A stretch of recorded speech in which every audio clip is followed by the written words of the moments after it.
वो तो सिर्फ बदला लेने के लिए शादी की है। ने अपना नाम तुम्हें दिया जब तुम्हारे किरदार पर सारी दुनिया उंगलियां उठा रही थी। शादी के कुछ घंटों में खत्म हो चुका होता। क्या कमी है ऑन में? आप प्लीज उसकी बातों को सीरियस मत लीजिएगा।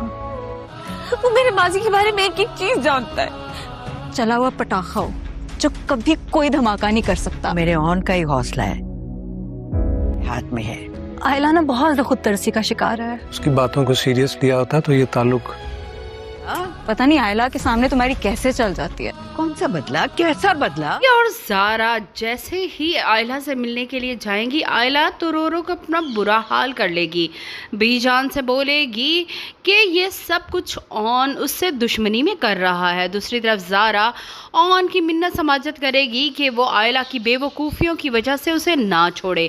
ऑन उसे तसल्ली देगा कि अगर उसने छोड़ना होता तो शादी के चंद घंटों बाद ही छोड़ देता, वो उसे कभी भी नहीं छोड़ सकता।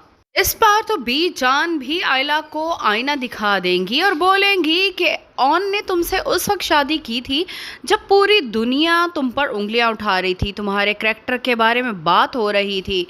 आयला यही समझती है कि ऑन को सारा कुछ पता है, वो सिर्फ और सिर्फ उससे बदला ले रहा है, वरना ऐसी लड़की से कौन शादी करता।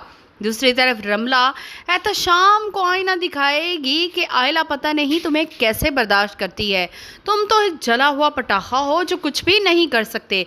अपनी माँ के बारे में और अपने बारे में बहुत कुछ गलत सुनने के बावजूद भी एहतशाम खामोश ही खड़ा रह जाएगा।